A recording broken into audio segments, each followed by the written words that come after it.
dầu quả để không sang các bạn mong chờ ra dầu nó gặp lên chung để cho nên mình cũng làm thật sự là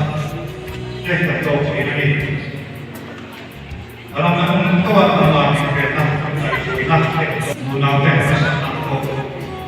chú gặp cho những cái làm cái này program tech ta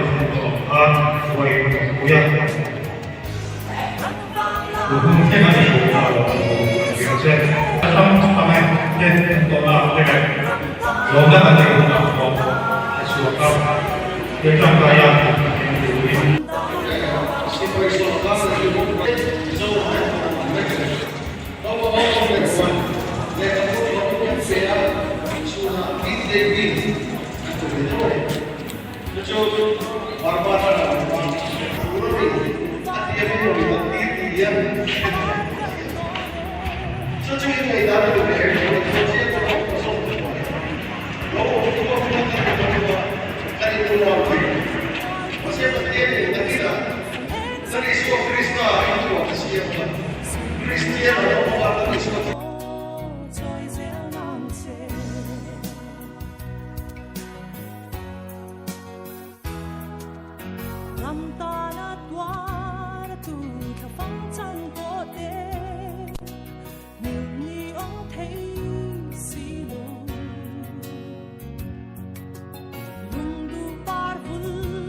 So